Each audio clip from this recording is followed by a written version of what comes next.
Magandang hapon mga kaibigan, i-update ko lamang po kayo sa lagay ng ating panahon dito po sa ating binabantayang si Bagyong Aghon. Pero bago tayo magpatuloy, pa-like and subscribe po muna and pahit na rin po ng notification bell.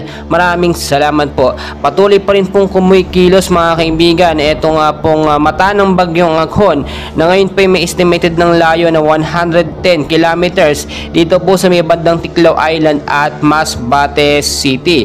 Ito po kumikilos ngayon sa bilis po na 55 kilometers per hour. Malapit pa rin po yan sa sentro na may bugso naman po pumapalo from 70 to 85 kilometers per hour pa northwestward pa rin po ang kilos sa bilis po na 30 kilometers per hour. Mga kaibigan, pinag-iingat pa rin po tayo dahil ayon na rin po sa ating pinaka latest update dito po sa may bandang Silangan Luzon ay nanalansa na po o dumidiretso dumadaan na po itong si Bagyong Aghon. Apektado po ang ilang bahagi po dito sa may bandang Luzon, ang Aurora. Ang eastern portion po ng Nueva Ecija, apektado na po yan.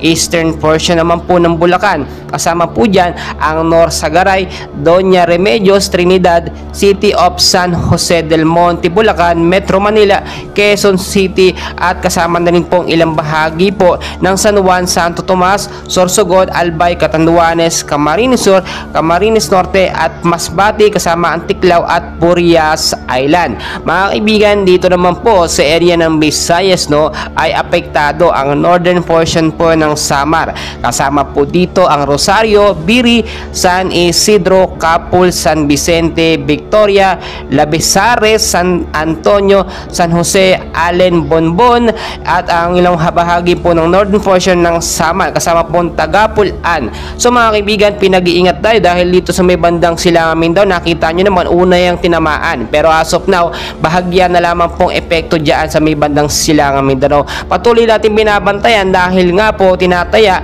na posibleng lumakas po ang pagkilos na ito. Ito po tinitignan natin kung pwede ba or may pag-asa ba maging potensyal na super typhoon or extreme typhoon po mga kaibigan. But as of now, stable po ito from 40 to 55 kilometers per hour ang lakas ng hangin. At kapag ito po pumalo from 55 to 100 kilometers per hour, maituturing na po natin ito bilang isang extreme typhoon po. But as of now, yung kilos po nito ayon sa pag-asa po mga kaibigan, pagdating po ng Lunes at Martes, ito po ilalabas na ng ating Philippine Area of Responsibility sa ilang bahagi po ng ating bansa diyan sa may Metro Manila.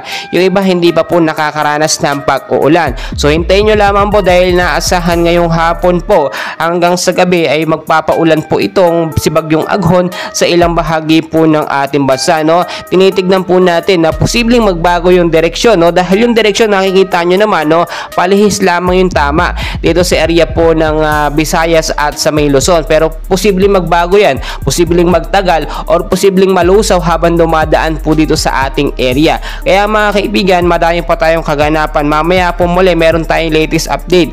Yung mga lugar po na apektado dahil sa ilang bahagi ng ating bansa, nakakaranas na po sila ng signal number 1 po na Bagyong Aghon. Kaya mga kaibigan, dyan lamang po kayo and please huwag nyo pong kalimutan mag-like and subscribe. Napaka-importante po nyan para ma-notify po kayo sa ating mga daily and latest weather update about sa mga bagyo